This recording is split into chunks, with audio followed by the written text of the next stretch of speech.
Iya, baik.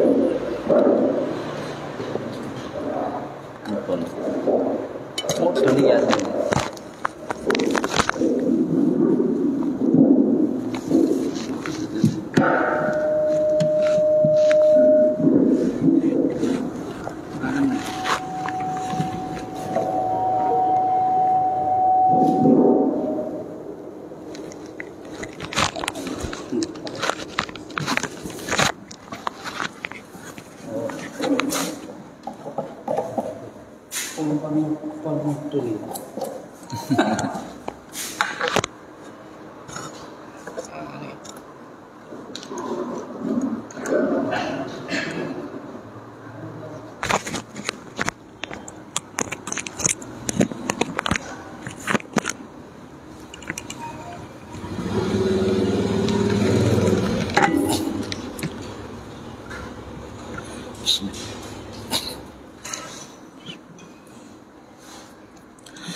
Assalamualaikum warahmatullahi wabarakatuh.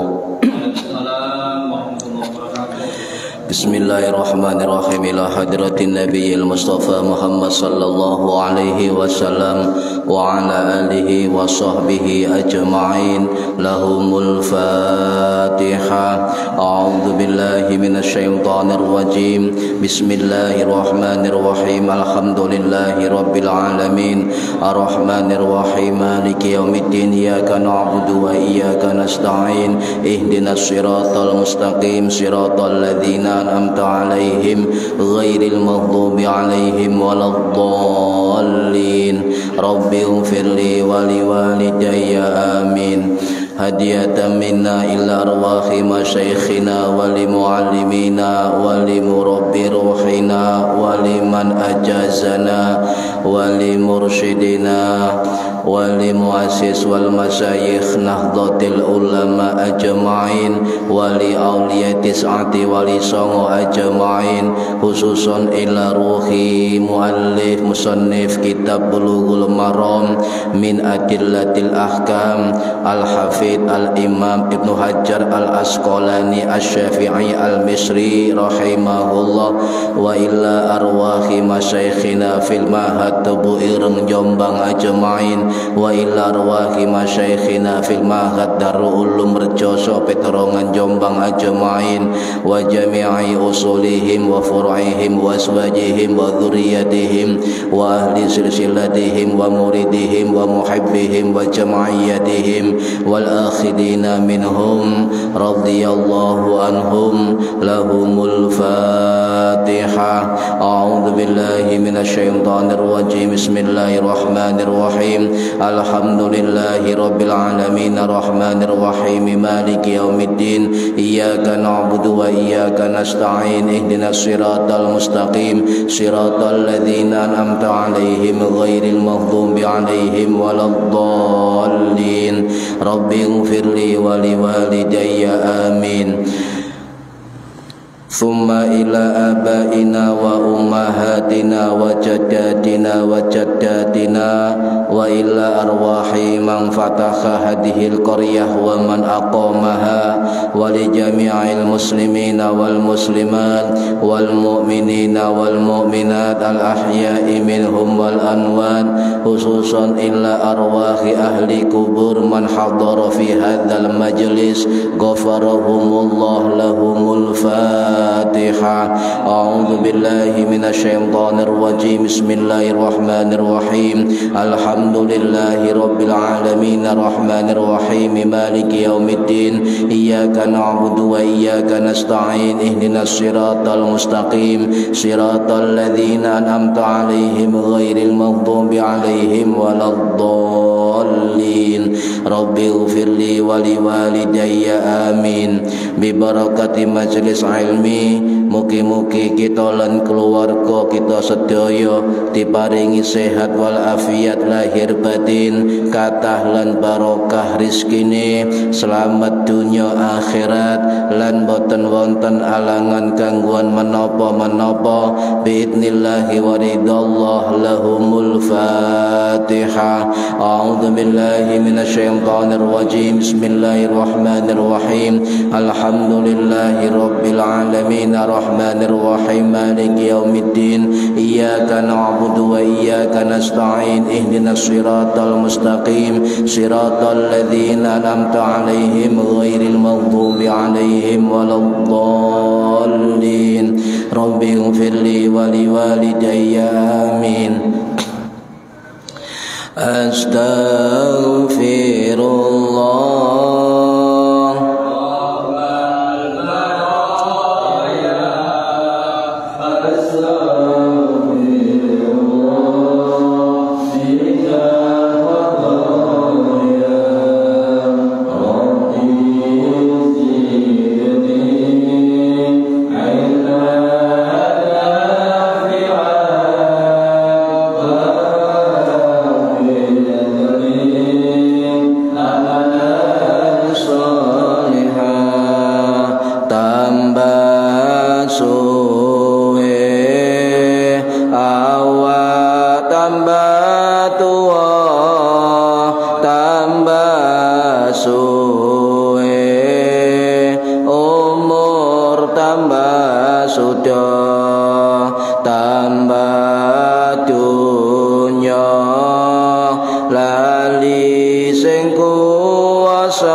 Husnul Khatimah.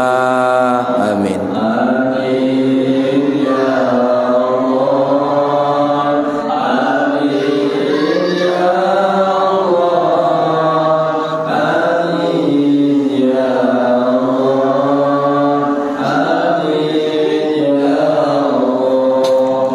Al-Fatihah. minasyaitonir rajim. Bismillahirrahmanirrahim. Alhamdulillahi rabbil alamin arrahmanir rahim maliki yaumiddin. Iyyaka na'budu wa iyyaka nasta'in. Ihdinas siratal mustaqim siratal ladzina an'amta 'alaihim ghairil maghdubi 'alaihim waladdallin. Rabbighfirli wa liwalidayya amin. A'udzu billahi minasyaitonir rajim. Bismillahirrahmanirrahim. Alhamdulillahi rabbil alamin. Allahumma salli wa sallim wa barik ala sayyidina Muhammadin wa ala alihi wa sahbihi ajma'in. Wa la hawla wa la quwwata illa billahil aliyyil azim. Amma ba'du. Ingkang kawula hormati para bapak, para ibu jamaah pengajian rutin kitab Bulughul Maram, mugi-mugi khususipun tumat ingkang hadir fi hadal majelis dan umumnya yang mendengarkan atau menonton via online mendapatkan barokah, manfaat, maslahah wa ni'mata wassalamah wassa'adah wasyafa'ah fid dini wad dunya wal akhirah. Amin ya rabbal alamin. Monggo diniati ngaji golek ilmu lillahi ta'ala. Para hadirin ingkang minulya, halaman 35 hadis 110. Bismillahirrahmanirrahim. Wa an ibni Umar, lan diriwayatkan saking sahabat Abdullah bin Umar radhiyallahu muga ngridani sapa Allahu Gusti Allah anhuma marang sahabat Abdullah lan sahabat Umar. Qala ngendika sapa sahabat Ibnu Umar, qala dawu sapa Rasulullah sallallahu alaihi wasallam, atayammumu utawi tayamum iku dorbatani rong gepukan. Dorbatun sak gepukan lil wajhi krana wajah, wa dorbatun la sak gepukan lil yadaini krana tangan loro.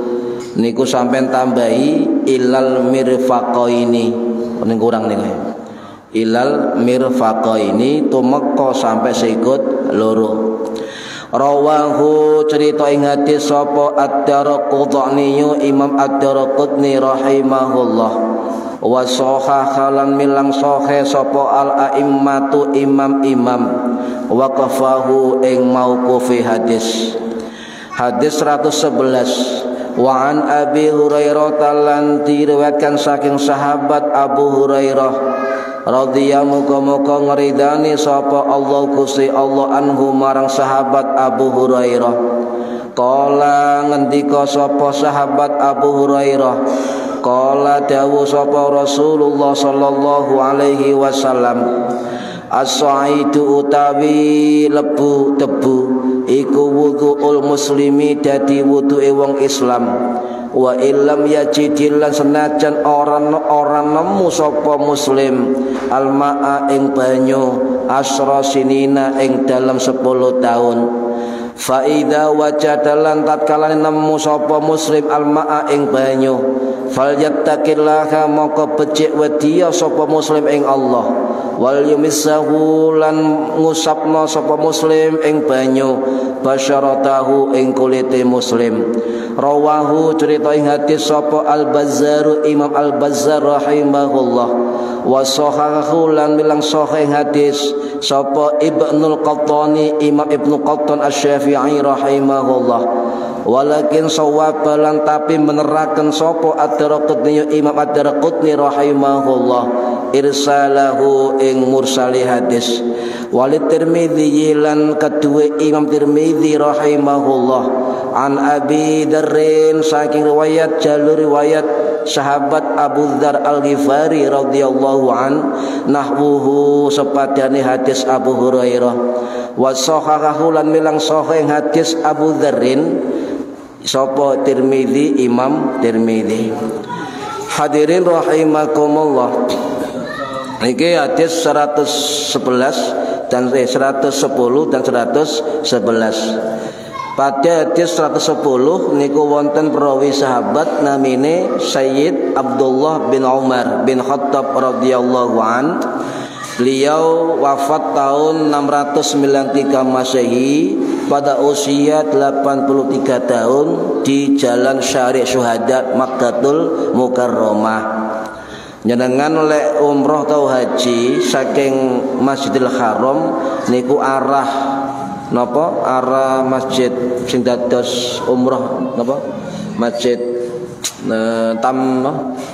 masjid niku lho tami ini sing dados niat umroh niku lho masjid lali niku jarake kurang lebih dari Masjidil Haram 3 sampai 4 km niku kuburane Abdullah bin Umar. Jadi numpak taksi ya 3 real 4 real sampean parani oleh haji kali umroh. Jak semerup seorang pemuda sahabat yang kata Ibu Aisyah beliau yang sangat persis hampir persis meniru teladan Kanjeng Nabi Muhammad sallallahu alaihi wasallam. Hadirin rahimakumullah. Jadi beliau seorang pemuda sahabat Nabi yang gemar menghadiri majelis Kanjeng Nabi, gemar mengikuti kemana perginya Kanjeng Nabi. Dan juga sahih riwayatnya beliau seorang pemuda ketika Nabi wafat selalu mengunjungi tempat-tempat ziarah dan tempat-tempat persinggahan ketika Nabi dimanapun, selalu mengecup ya, menyucup, mencium barang-barang atau tempat yang pernah dikunjungi Kanjeng Nabi. Contoh niki hadis sahih Imam Muslim, Ibnu Umar niku lek mlebet Masjid Nabawi nggih niki hadisnya ilang Pak, terjemahan terbaru saestu. Kula goleki hadis niki ilang. Ibnu Umar itu setiap masuk Masjid Nabawi selalu mendekati Raudhah dan makam Rasul, kemudian ke mimbar Kanjeng Nabi. Dan kemudian memegang mimbar sambil menempelkan pipinya, kangen Kanjeng Nabi, tabarruk. Hadis sahih tapi hilang, hati-hati. Kalau anak YouTube ngomong cari sahihnya Imam Muslim yang mengatakan Ibnu Umar menempelkan pipinya tabarruk, memang nggak ono diilangi. Hati-hati yang terjemahannya. Para hadirin rahimakumullah, nggih. Kemudian sejak kecil, sejak umur 13 tahun, sahabat Abdullah bin Umar niki selalu senang dumateng Kanjeng Nabi. Jadi beliau mengidolakan Kanjeng Nabi sejak mudanya. Sangat mengidolakan Kanjeng Nabi, ngefan banget kepada Kanjeng Nabi. Sampai-sampai ketika beliau ke Madinah, ketika beliau berdagang ke luar kota, ke negara lain, ketika ada tempat yang pernah disinggahi Kanjeng Nabi, selalu dia mampir bersinggah. Niki Pak, jadi selalu mampir bersinggah dimanapun tempat berada. Dan dia tahu, oh ini tempatnya Kanjeng Nabi, ini sumur yang ditimba Kanjeng Nabi, ini pohon yang pernah dulu ditangisi oleh pohon Kanjeng Nabi dan sebagainya. Semua ditetangi oleh Abdullah bin Umar. Bahkan Ibu Aisyah radhiyallahu an yang wafat tahun 678 Masehi di Baqi Madinah dawuh ngeten. Tidak ada seorang pun yang sahabat yang muda dari Kanjeng Nabi yang mengikuti jejak-jejak Kanjeng Nabi, baik Nabi di tempat persinggahan maupun tempat ziarah, selain Abdullah bin Umar atau Ibnu Umar. Niki, bahkan beliau Ibnu Umar ini Pak, itu sangat hafal betul hadis Kanjeng Nabi, baik kalimatnya ya, baik huruf-hurufnya yang keluar dari lisan Kanjeng Nabi dihafalkan. Dan Ibnu Umar ini sangat hati-hati. Kalau ada hadis yang dia ragu-ragu untuk mengeluarkan hadis, dia selalu bertanya kepada orang-orang dekat dengan Kanjeng Nabi. Hati-hati. Ya, khawatir salah dosa. Nah, ini kan. Nah, ketika ada pertanyaan sepeninggal Kanjeng Nabi, sepeninggal banyak sahabat senior yang wafat, salah satu tempat rujukan bertanya sahabat ulama-ulama tabi'in senior adalah sahabat Abdullah bin Umar. Tetapi Ibnu Umar ini tidak sembarangan menjawab semua persoalan. Kalau beliau faham, dijawab dengan kepemahamannya. Kalau tidak faham, tidak dijawab. Kenapa? Karena dia takut ketika salah menjawab, dan diamalkan orang lain, maka dia berdosa. Ya, ini hati-hatinya Ibnu Umar. Nah, kemudian pernah Ibnu Umar ini bermimpi, Pak. Mimpi kemudian menceritakan kepada adiknya Hafsah binti Umar, istri Kanjeng Nabi radhiyallahu an, nggih. Niku ceritanya dan sing wafat tahun 665 Masehi dibake cerita. Akhirnya Hafsah niki bojo Kanjeng Nabi cerita nang Kanjeng Nabi, ya Rasulullah, kakak saya Abdullah bin Umar mimpi tentang ini dan sebagainya. Kemudian Nabi mesem dan menjawab apa? Laki-laki terbaik adalah Ibnu Umar. Andai kata dia mau sholat malam terus menerus dan baca Quran, maka dia itu lebih baik. Kemudian Hafsah binti Umar cerita nang kakaknya, wahai kakak, Nabi menceritakan kalau sampean itu tiap malam sholat malam dan baca Quran, maka sampean termasuk laki-laki yang terbaik. Sejak itu, Pak, subhanallah, Ibnu Umar tidak pernah lepas dari sholat malam. Tidak pernah lepas. Baik beliau di lagi mukim di rumahnya atau lagi musafir, tidak pernah ketinggalan sholat malam. Bahkan ketika sepertiga malam beliau baca Quran, selalu menangis ketika maca Al-Quran. Kalau tanglet penjenengan nate maca Quran nangis sampean?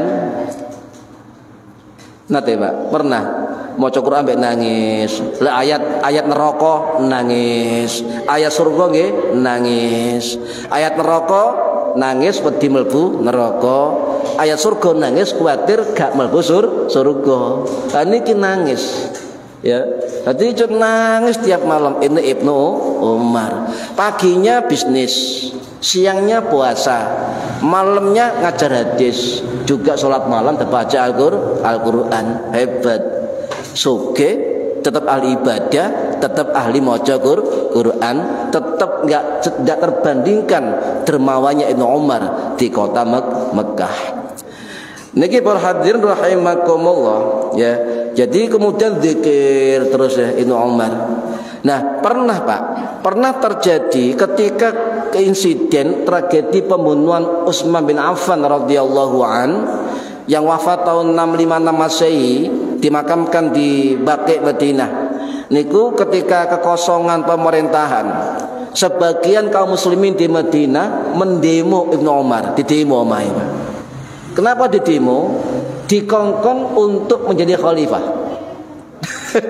Jadi Ibnu Umar saking alime, saking pintere dan soge, itu didemo warga sebagian kaum muslimin Madinah untuk bersedia menjadi khalifah pengganti Utsman bin Affan. Apa jawab beliau? Boten purun, sebab ada lebih berhak, Sayyidina Ali bin Abi Thalib karamallahu wajhah.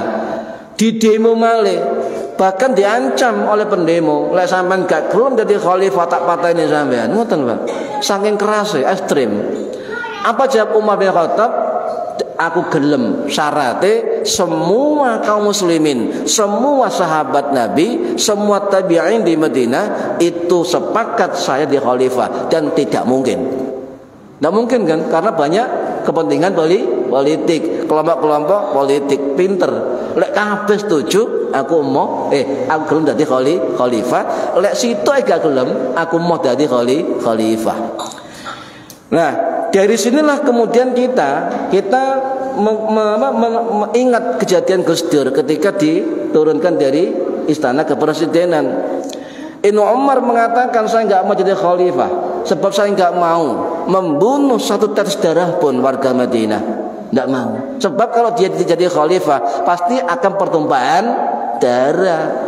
Dorong pendukungnya Ali, belum pendukungnya Muawiyah dan sebagainya. Politik yang luar biasa. Ini Gus Dur sama. Buat apa kekuasaan kalau pertumpahan darah? Wallahu alam. Mungkin saja Gus Dur rahimahullah sudah baca kisah Abdullah bin Umar gak gelem menumpahkan darah. Ini kan. Nah, ini kabeh ternyata Gus Dur ini nyon sewu dalam kacamata hadis atau fikih sudah melaksanakan atau meniru dari adabnya Ibnu Umar ketika di dalam kekuasaan. Emoh aku di dekek khalifah lek ana pertumpahan darah. Jabatan gak penting, sing penting persatunya kaum muslimin di Madinah. Loh, eling Gus Dur kan. Buat apa jabatan dipertahankan kalau Indonesia pecah? Sama dengan Abdullah bin Umar. Niki para hadirin rahimakumullah, bahkan di demo malih kali pendukungnya di demo. Ya, maka tegas Ibnu Umar mengatakan, "Hei pendukungku," ngoten nggih cara saiki. "Kalau sampean semua mengatakan hayya 'alas shalah, aku berangkat. Lek sampean mengatakan hayya 'alal falah, aku berangkat. Tapi lek sampean ngomong Allahu Akbar terus membunuh orang muslim, aku mau berangkat." Wis ana zamane Ibnu Umar. Saiki sampean tingali Allahu Akbar, mateni wong wonten. Allahu Akbar, fitnah wong wonten. Allahu Akbar, ngadu domba wonten. Nah niki kalau ada kelompok orang mengatakan saya kelompok salaf yang ikut ulama salaf termasuk sahabat Kanjeng Nabi, maka dia dipertanyakan kesalafannya. Sebab Ibnu Umar sahabat Nabi ini termasuk kelompok ulama salafus saleh, generasi sahabat yang tidak mau memekikkan takbir hanya untuk membunuh sama muslim. Wis ono zaman Ibnu Umar gak kaget, Pak. Kayak apa? Allahu Akbar. Ya, demo. Allahu Akbar, nyerang. Allahu Akbar, mateni. Allahu Akbar, ngebom. Nah, berarti sikap Kiai NU nggih, nyun sewu berarti ana dasare. Ana asarnya, ana alasannya. Sikap Ibnu Umar radhiyallahu anhu wis talah. Pokoke sing dilakoni kiai-kiai kita di NU sing hafal hadis nggih, khatam hadis-hadis banyak. Insyaallah beliau-beliau wis khatam hadisnya dan sudah ada dalilnya dan sejarahnya. Niki gak ngerti. Ibnu Umar pernah ya suruh takbir mateni wong gak gelem. Berarti kalau kita Allahu Akbar maka dijawab ambek Kiai NU gak tahu takbir kecuali sembahyang ambek takbiran. Dijawab Allah sholawat, Allahumma sholli ala Muhammad wong NU. Sebab lek takbir yang sewu, lek takbir iki dicekel oleh wong sing gak duwe ilmu takbir, maka akan meningkatkan kesombongan dan keujubannya, merasa benar. Mosok nyun sewu Pak, logika saja. Nama Allah disebut Allahu Akbar, Allah Maha Besar, tapi dia menghina orang lain. Ya Allahu Akbar. Nah, logikanya dalam bidang tauhid, kalau orang ngomong Allahu Akbar, Allah Maha Besar, maka dia harus dan wajib hukumnya untuk mengecilkan dirinya sendiri. Ini wajib. Lek ana wong ngomong Allahu Akbar kemudian nyerang wong, mateni wong, ngebom wong, menghina wong, dan berarti dia tidak paham tentang hakikat Allahu Akbar. Maka disaut ambek NU, Allahumma sholli ala Muhammad, buyar. Jadi orang setakon, ya apa carane buyarno NU? Gampang. Lek ngumpul sampean kayak sholawat pasti buyar. Allahumma sholli ala Muhammad sholli alaihi. Gitu ya. Ana sing guyon, benjing maling, bacaan benjing maling ngawur. Niki para hadirin rahimakumullah. Jadi itu ada sejarahnya, Pak. Jangan khawatir. Sikap Gus Dur yang mempertahankan kekuasaan, mempertahankan rakyat, tidak mau terus menjadi presiden karena potensi perpecahan, pertumpahan darah terjadi. Maka Gus Dur saya lihat luar biasa. Sebab meniru sikap dari sahabat yang mulia, sahabat Abdullah bin Umar radhiyallahu anhu yang wafat tahun 693 Masehi di Mekah. Jadi beliau itu nyun sewu, Pak, ya, sugih, Pak. Sugih. Hampir termasuk konglomerat di Mekah. Ibnu Umar. Ahli sugih, tetap ahli mencari ilmu, tetap ahli tabarruk, ahli maca Quran, ahli silaturahim, ahli ngajar hadis, ahli sholat malam dan sebagainya. Ini semua dilakukan oleh Ibnu Umar. Kita nggak sanggup, tidak akan sanggup, sebab cinta kita masih setengah-setengah dengan Allah dan Kanjeng Nabi. Enggak sanggup. Ramadan wingi untung-untungan genep ya. Untung-untungan dilakoni pas 30 dina. Ya sing duwe utang sampean sahur segera niki disahur. Nah, para hadir rahimakumullah, Ibnu Umar ini termasuk ahli hadis, tetapi kalau beliau ragu-ragu tentang hadis yang diajarkan, dia sampaikan dan disampaikan, Pak. Karena takut keliru. Ibnu Umar ini harus menyampaikan hadis sesuai huruf dan kalimat yang keluar dari lisan Kanjeng Nabi.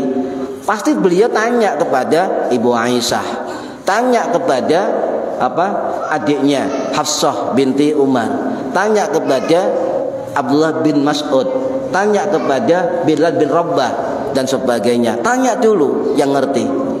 Makanya walaupun orang merasa pintar, merasa ahli, tapi kalau ada keraguan dalam dirinya, dalam ilmunya, maka sunnah ya untuk tetap bertanya kepada orang yang ngerti.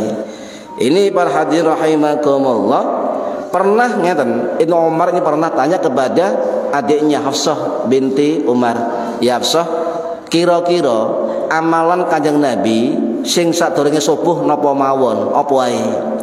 Hafsah cerita Kanjeng Nabi lek salat subuh sadurunge salat qobliyah subuh maca iki ngoten. Nah niku dilampahi kali Ibnu Umar.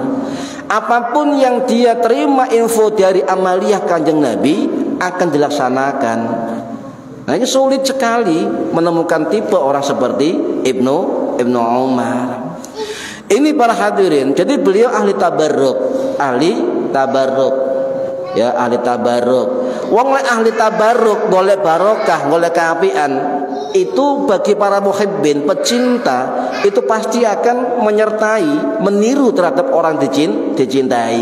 Itu para muhibbin, nggih. Tidak ada orang muhibbin yang orang cinta kepada ulama, kepada kiai, habaib, sayyid dan sebagainya, tapi nggak senang amalannya sayyid, habaib. Pasti akan senang, ya akan senang. Nah, Ibnu Umar ini yang sewu, ya. Jadi kemana-mana niku kalau balik ini selalu singgah ke tempat-tempat yang pernah menjadi singgahan Kanjeng Nabi. Dia selalu beliau itu duduk di tempat-tempat yang Nabi pernah singgahi, dan juga menempelkan badannya, tangannya, ya diusapkan pada kepala dan tubuhnya, agar apa? Dia rindu kepada Kanjeng Nabi Muhammad sallallahu alaihi wasallam. Inilah bahasa cinta, bahasa cinta, bahasa mahabbah yang tidak boleh dibatasi dengan fikih. Mosok bahasa cinta batasi fikih haram, bid'ah. Wong cinta iku gak ono jul sewu ibu biyen lek pacaran cinta mboten kali bapake. Gak logika kan? Ono istilah cinta kayak apa? Makan apa ya? Kayak coklat. Tai kucing apa aku lali aku. Nah, balik dan hadis nggih. Hadis. Nyun sewu, kalau lurusaken malih, kalau terusaken. Ibnu Umar ini bagi orang yang mengatakan tabaruk bid'ah, tabaruk khurafat, tabaruk salah, nyun sewu. Ayo maca tentang riwayat Ibnu Umar radhiyallahu an. Itu juga ada dalam hadis sahih, baik dalam hadis sahih Bukhari, hadis sahih Muslim, sahih Ibnu Khuzaimah, sahih Ibnu Hibban, sahih Al-Hakim Al-Mustadrak. Wonten kisah-kisah Ibnu Umar yang tabarruk dengan benda-benda yang dimiliki dan tempat-tempat disinggahi oleh Kanjeng Nabi. Kalau tanglet tabarruk napa Bu? Tabarruk niku napa? Napa? Golek barokah, ngalap barokah. Al barokah niku napa? Al barakatu adalah azyadatu wan nama fi khair. Ya.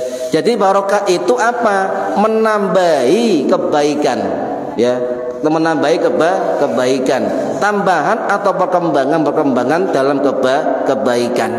Contoh gampang ini. Jadi ono barokah hartanya, barokah anak turunnya, barokah ilmunya, barokah kesehatannya, barokah rumahnya, barokah usianya dan sebagainya. Kalau dari masing-masing ini sampai miliki dan menambah kebaikan-kebaikan dalam bentuk yang lain, maka itu menunjukkan keberkahan. Contoh jenengan duwe dunya, sering sedekah, sering infak, gak lali zakate, kemudian lain sebagainya, maka itu bagian dari keberkahan.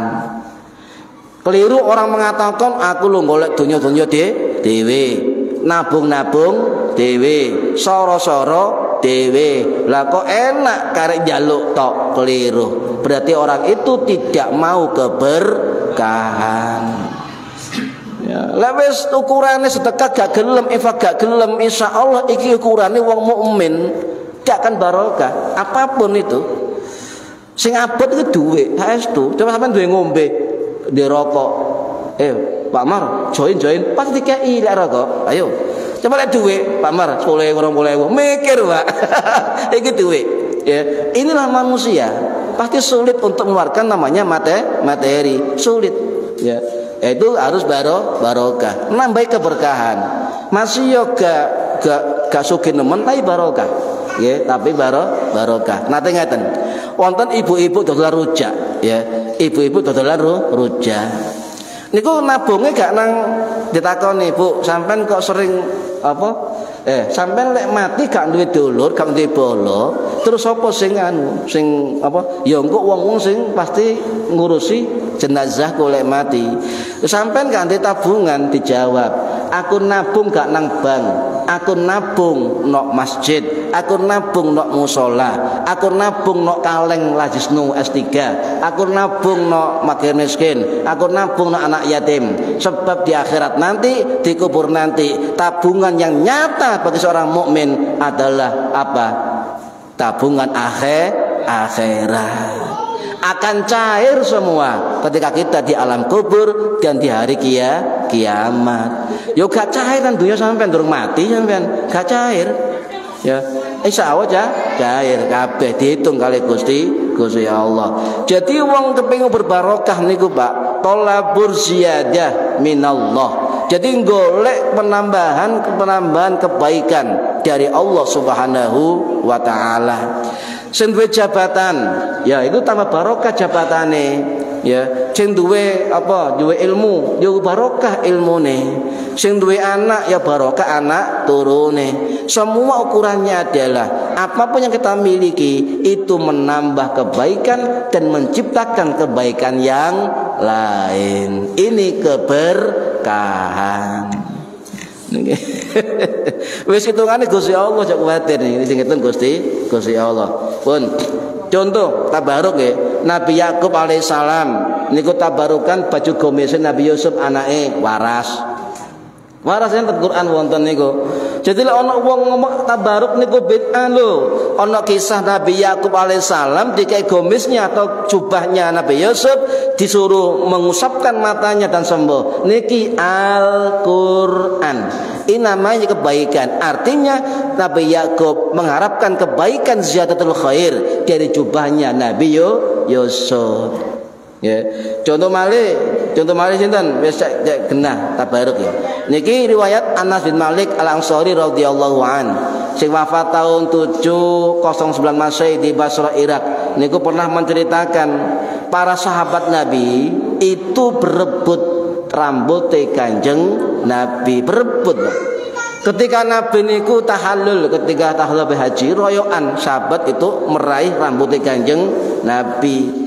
Dan salah satu sahabat yang mendapatkan rambut pas ubun-ubunnya Kanjeng Nabi adalah sahabat Khalid bin Walid radhiyallahu an. Dan kemudian rambut beliau oleh Khalid bin Walid ditaruh di sorbannya atau di pakaian perangnya. Maka kata beliau, semenjak saya memakai rambut di dalam sorban saya, tidak pernah ada kekalahan dalam peperangan. Lalu ini kita tabarruk Pak, mengharapkan kebaikan dari rambut Kanjeng Nabi. Tabarruk. Ya. Wonten malih niki riwayat Sahih Imam Muslim, Imam Ahmad, Imam Baihaqi dan sebagainya dari sahabat Aun bin Abi Al-Juhani nggih. Niku Al-Kufi niku cerita ngeten. Pernah melihat sekelompok sahabat Nabi ketika di daerah Kubah Hamrah. Ya, Kubah dekat Mekah. Melihat Bilal bin Rabah ya niku membawa potongan rambut Kanjeng Nabi, ya, dan juga membawa sisa air wudhunya Kanjeng Nabi. Ditanya oleh sahabat yang lain, ya Bilal, apa itu? Ini air sisa wudhunya Kanjeng Nabi. Loh, kayak apa sampean gowo? Aku ngalap barokah Kanjeng Nabi. Saiki logikanya, sampean gowo banyu Nabi terus kayak apa? Ayo. Diombe, monggo. Diusapno, nggih monggo. Kan sakarepe mengharapkan berkah Kanjeng Nabi. Lah, sahabat-sahabat sing nggo banyu wudu niku diusap-usapno, Pak. Ten awake, ten mowe diusap-usapno. Lah sahabat sing gak uman banyu, akhirnya apa? Ngusapno awake wong liya. Saking kepengin barokah air wudunya Kanjeng Nabi. Niki riwayat Imam Muslim sahih, riwayat Imam Ahmad dalam kitab Musnad, riwayat Imam Al-Baihaqi Sya'bul Iman. Wonten sedaya lek gelem maca kitab-kitab hadis. Tapi sayangnya para hadirin, lah sampean ngaji nang wong sebelah niku, gak oleh sampean maca-maca kitab selain ini kitab karangane ulamanya sendiri, gak boleh. Coba sampean delok lek ngaji Sahih Bukhari, pernah yang mendengarkan pegang kitab Bukhari? Tidak kan pernah. Sampean lihat ngaji kitab Sahih Muslim, ngarepe tahu enggak nggawa kitab Sahih Muslim? Tidak ada. Ngurungono tok. Yang akhirnya dianggap benar ya kan ya. Niki. Nah, ada lagi riwayat Anas bin Malik, ya, riwayat Imam Muslim sahih juga, Imam Ahmad bin Hanbal. Napa? Ummu Sulaim, ibunya Anas bin Malik, ketika Nabi tidur di rumah Ummu Sulaim, ya, di atas ranjang atau dipan terbuat dari kulit, dan Nabi itu mengeluarkan keringat badannya. Setelah Nabi bangun, ya, keringatnya itu diperes, ya, dijoko kali Ummu Sulaim, mau diperes, dilebokno botol. Kanjeng Nabi semerep, loh, Muslim, apa sampean? Ya Rasulullah, aku ngumpulno keringat sampean, dan bau keringat sampean kayak kasturi wangi sekali. Dan saya berharap dengan keringat sampean ini bisa merokai anak turunan saya. Loh, ini Ummu Sulaim, ibunya Anas bin Malik. Ada dalam kitab Sahih Imam Muslim, dan ini hadisnya ada, tapi wis dipotong. Oh, hati-hati. Hati-hati Pak belajar hadis niku anak niki, nggih, hati-hati. Wonten malih riwayat Imam Ahmad, nggih, itu mengatakan Anas bin Malik niku tabaruk dengan barang-barang Nabi. Anas Malik niki enggak ada cangkir Kanjeng Nabi. Yang kemudian ulama-ulama tabi'in dimanapun berada mendatangi Anas bin Malik untuk apa? Minta minum dari gelasnya Kanjeng Nabi. Saneke logikanya Pak, ulama tabi'in ulama terbaik generasi salaf. Kok adu-adu tekan dindi kok marani Anas untuk tabarruk ngombe gelas Kanjeng Nabi. Apa ulama ben goblok-goblok? Ayo. Apa sahabat orang bodoh? Ulama tabi'in orang bodoh kok cek kobre ngombe tabarruk atau berkah gelas Kanjeng Nabi. Lah wong saiki iki lho wis kapal hadis, wis iso ngaji. Ya. Kemudian sunnah paling bener dhewe nganggep mirip Kanjeng Nabi sunnah-sunnahe. Nah, tapi gak gelem niru amaliyah tabarruk dari ulama salaf termasuk sahabat, tabi'in dan tabi'in. Paham nggih? Wis ngeten. Ya. Nah, kemudian apalagi contoh Pak.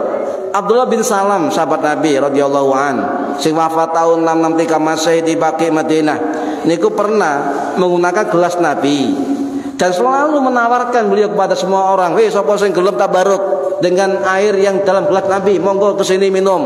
Loh, itu yang menawarkan Abdullah bin Salam sahabat Kanjeng Nabi. Boleh. Ya. Nah, ini hadis sinten? Niki hadis riwayat Imam Bukhari, hadis sahih niki. Tapi hadis terjemahan sekarang itu potong-potong Pak, yang 1000. Jadi hadis tabarruk itu banyak yang dipotong-potong bahkan dihilangkan oleh penerbit-penerbit yang baru. Hati-hati niki kalau ngomong temenan kalau nanti tumbas dan Gramedia terjemah Sahih Bukhari, Sahih Muslim tak golek gak ono hadise, ono separuh dipotong-potong. Niki hati-hati nggih. Para hadirin rahimakumullah, bahkan Abdullah bin Jabir Al-Ansari radhiyallahu an sing wafat tahun 97 Masehi di Baqi Madinah. Pernah onta beliau dibeli Kanjeng Nabi. Dituku Kanjeng Nabi. Duwe niku lho nyun sewu Pak, gak ditumbas napa-napa. Disimpen kali Abdullah bin Jabir. Disimpen di kawan dindi kali Abdullah bin Jabir. Duwe Kanjeng Nabi digawa, disimpen, gak ditukok-tukokno. Niki sahabat Kanjeng Nabi, ya. Makanya para hadirin rahimakumullah, ya. Dari riwayat yang lain contoh, Pak. Riwayat yang lain. Ini riwayat dari Imam Muslim, sahih niki. Asma binti Abu Bakar radhiyallahu an, sing wafat tahun 92 Masehi, ya, di Ma'la Mekah. Niku pernah diberi jubah oleh Ibu Aisyah radhiyallahu an ketika wafatnya. Disuruh nyimpen jubah Kanjeng Nabi. Dan jubah Nabi niki bukan jubah pemberian orang muslim, tapi dikai hadiah ke wong Persia non muslim, digawe Kanjeng Nabi. Lho sampean niku lho dudu nabi, dudu ulama. Ngoso dikai wong non muslim wis ngomong bid'ah, ngomong haram. Saya delok-delok sih. Kanjeng Nabi niki lho memakai pakaian hadiah dari non muslim saking Persia. Lah dalam kitab lain terangkan jubah Nabi niki semewah, Bu. Napa? Ten leher niki wonten bordir. Pun bordiran rumen niku, istilah kitab bordir dari kain apa niku. Kemudian lengannya gini, itu juga bordiran. Jadi lek pakaian apa niki? Pakaian takwa ana bordire. Wis ana zamane Kanjeng Nabi bordiran dari Persia niku didamel Kanjeng Nabi. Lah ketika orang mendatangi Asma, ya Asma, aku golek, aku pengen tabaruk jubah Kanjeng Nabi, dikekno, Pak. Dikekno diusap-usap potone awak dan sebagainya. Ana sing lara diperes banyune jubah diombekno. Oh, iki jare wong sebelah bid'ah. Tapi dalam kitab Sahih Muslim ada riwayat jelas Asma bin Abu Bakar niku nyimpen jubah Kanjeng Nabi dibuat unta baruk. Loh, jelas ada. Nah, lagi pun wanya nerangno nih, baca gak sampai ragu-ragu tentang amalia Nahdlatul Ulama. Terakhir wonten malih sahabat Abdullah bin Unais Al-Ansari radhiyallahu an sing oleh perintah Kanjeng Nabi mateni wong sing kudeta, wonge sakti, Pak. Ya, sinten namine wong sakti, wong kafir itu Khalid bin Sofyan. Niku suruh lek kon gelem marani bunuh karena mau berontak terhadap Madinah. Diparani dan menang. Akhirnya Kanjeng Nabi nggak dia tongkat nang sinten tadi Abdullah bin Unais diberi tongkat. Saking senengnya ketika Nabi wafat tongkat tetap disimpan oleh sahabat Abdullah bin Unais radhiyallahu an. Dan ketika wafat beliau berwasiat, tolong lek aku wafat tongkatku sing dikai Kanjeng Nabi dengan kain kafan masukkan dalam kain kafanku dan pendam bersamaku kuburku. Lo wonten niki sahabat Abdullah bin Unais radhiyallahu an pun tak cerita kamari-mari. Lho lek kepengin cerita Pak ngeten. Mosok tongkate Kanjeng Nabi, sahabat Nabi kok mek dikubur. Lho, silakan baca kitab Tarikh Al-Baghdad, Tarikhul Islam, nggih. Karangannya Al-Imam Al-Khatib Al-Baghdadi Asy-Syafi'i rahimahullah sing wafat tahun 1000 saya lupa. Itu adalah ulama Baghdad dari Syafi'i dalam kitab Tarikh Baghdad atau Tarikhul Islam. Wonten malih keterangan jelas riwayat niki ceritane ten kitab Syiar A'lamin Nubala karangannya Imam Az-Zahabi Asy-Syafi'i rahimahullah sing wafat tahun 303 Masehi di Damaskus. Jelas wonten sedaya kisah-kisah niki. Lek kisah niki wonten abad 12, abad 13 pun cerita ulama terkait kitabnya. Lho sakniki wong arek nyar-nyar niki lho nyun sewu bid'ahkan. Niki pun balik hadis nggih. Hadis. Atayamumu utawi tayamum iku darbatane dua tepukan, dua pukulan. Darbatun lil wajhi, satu tepukan untuk wajah, wa darbatun lil yadaini ilal mirfaqaini, satu tepukan untuk dua tangan sampai siku. Tambahin niku hadis niku, ora yang kurang. Nggih. Ilal mirfaqaini sampai siku. Jadi tayamum niku Pak, makanya ini dipakai oleh mazhab Syafi'i, nggih. Mazhab Syafi'i tayamum niku dua tepukan. Satu untuk wajah, satu tepukan untuk kedua tangan sampai siku. Niki pendapat dari sinten mazhab Syafi'i, juga pendapat dari mazhab Hanafi sampai siku.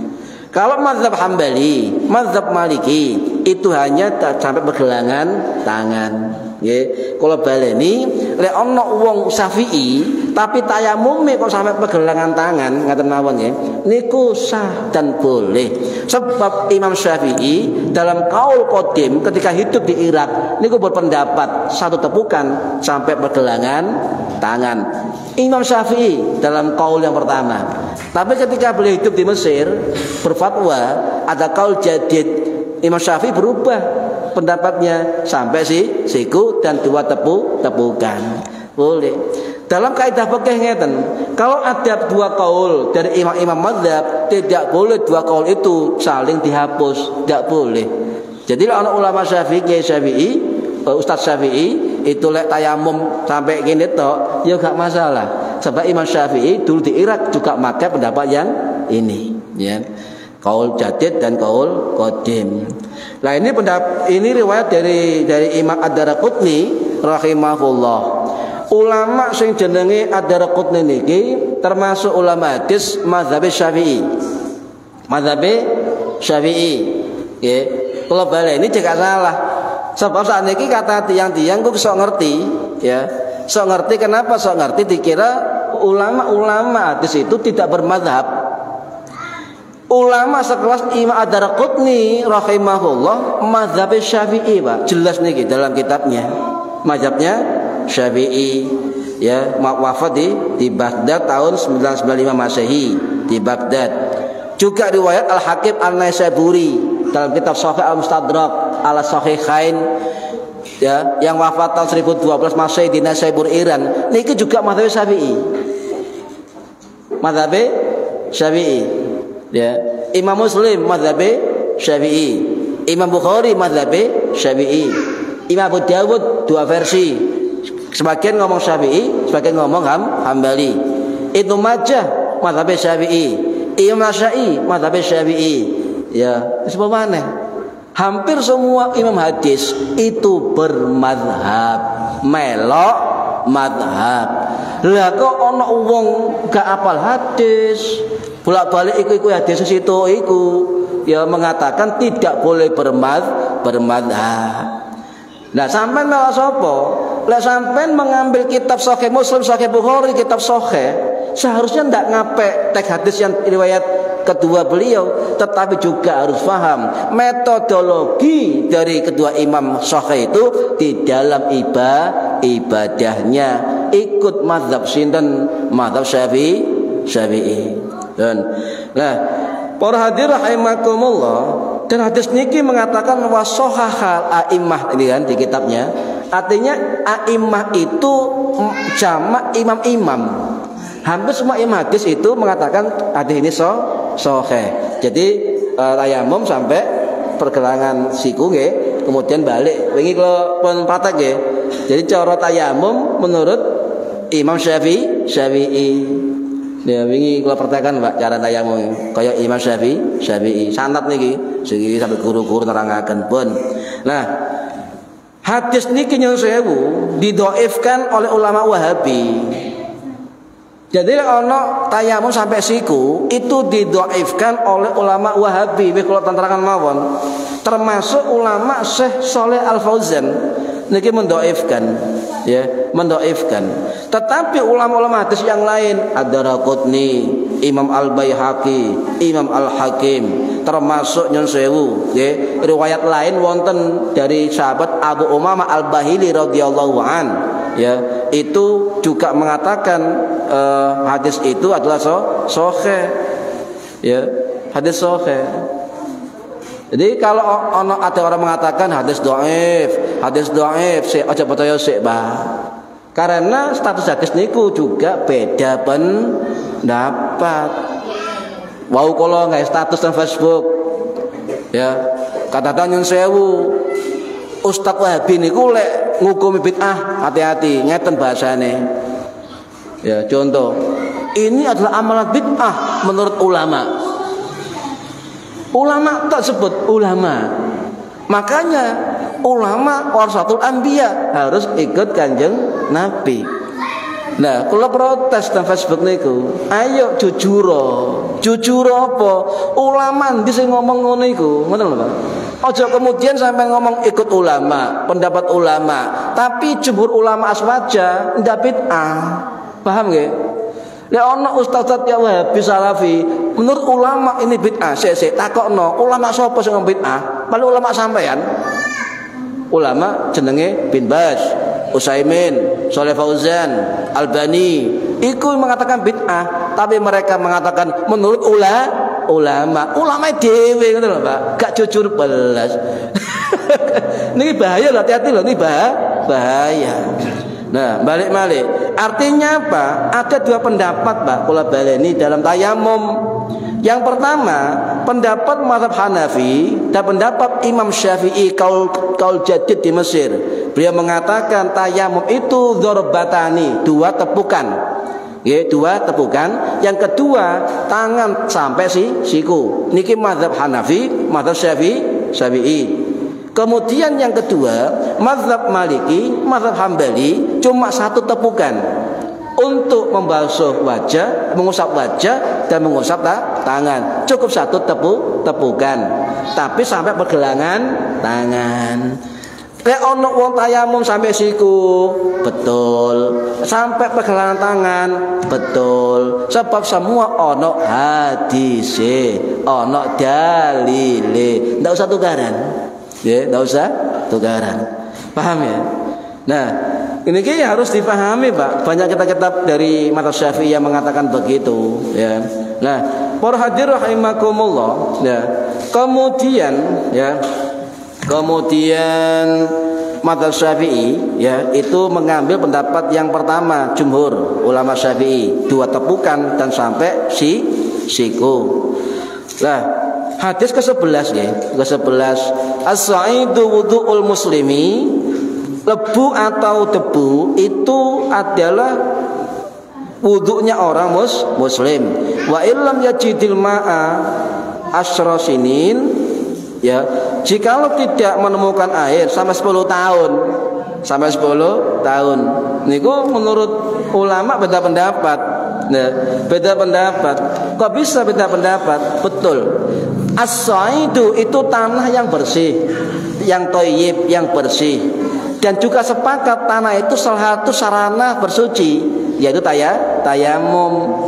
Ya, walaupun sampai 10 tahun gak uman banyu tetap sah untuk ibadah.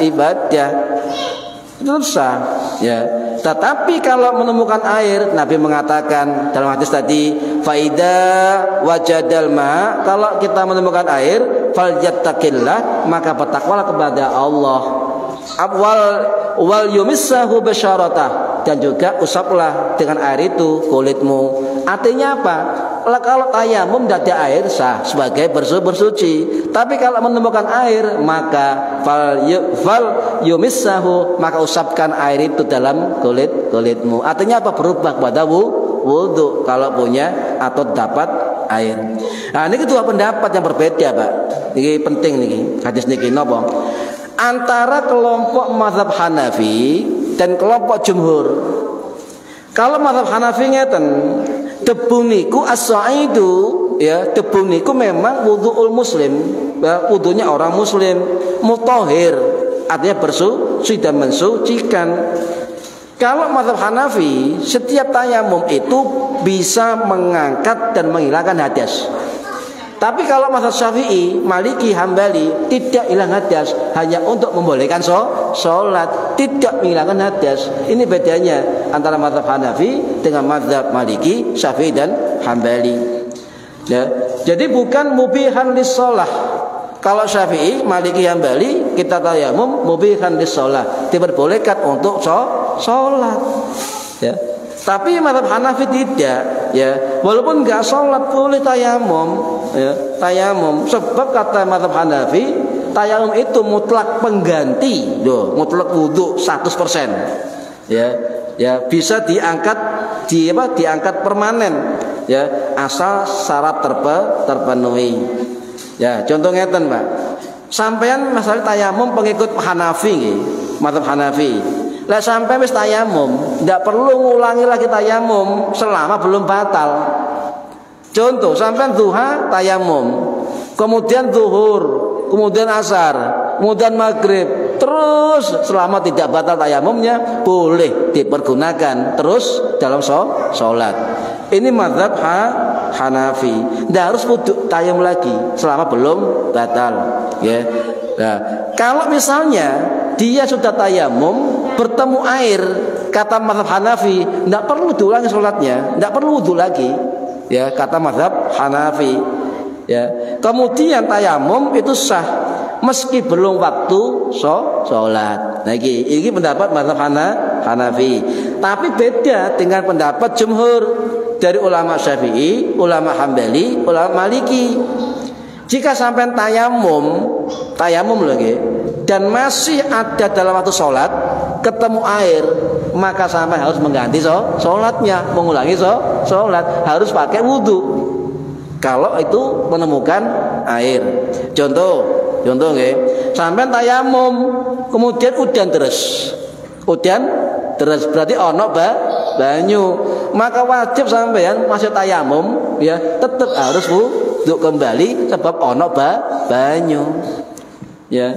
Leh Hanafi boleh, tayamum ono banyu tetap sah. Itu mazhab Hanafi, ya. Kemudian harus selalu mengulang tayamum, Mbak, dalam satu kali fardu.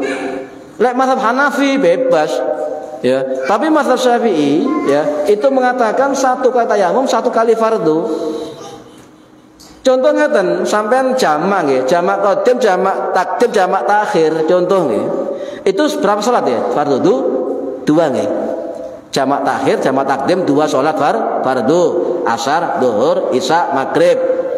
Maka kalau ikut pendapat mazhab Syafi'i, ketika sampean jamak takhir, ya, jamak takdim zuhur, tayamum, kemudian zuhur.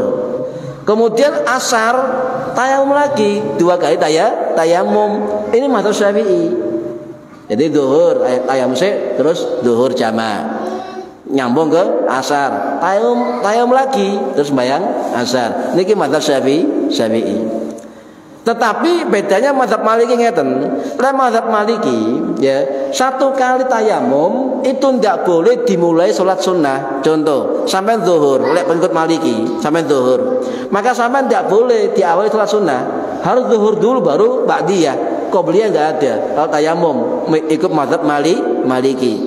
Tapi kalau mazhab Syafi'i sampai tayamum, ya, rangkaian yang mengikuti sholat fardu boleh. Qobliyah zuhur monggo, fardu zuhur monggo, ba'diyah zuhur monggo, maca Quran monggo. Satu putaran dari sholat fardu boleh. Mazhab Syafi'i.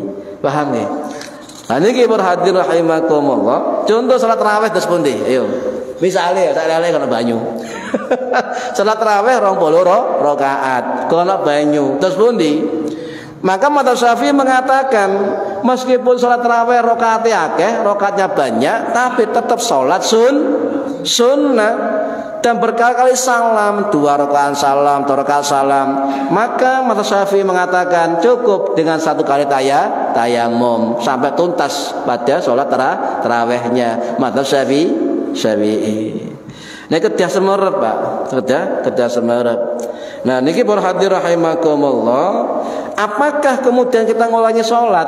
Contoh, sampean sholat nggih, kemudian waktu sholat belum habis, nggih. Sampean tayamum jam 2. Moro-moro 2:30 sampean nemu banyu. Apakah wajib ngulangi sholat? Nih kan. Nah, tetap ulama sepakat, Pak. Sepakat ulama apa? Tidak wajib ngulangi sholat saat menemukan air di waktu sholat berakhir. Paham? Contoh, sampai tayamum jam 2, jam 2 tayamum, asar jam 3 kayak, kemudian jam 3:3 sampai nemu banyu.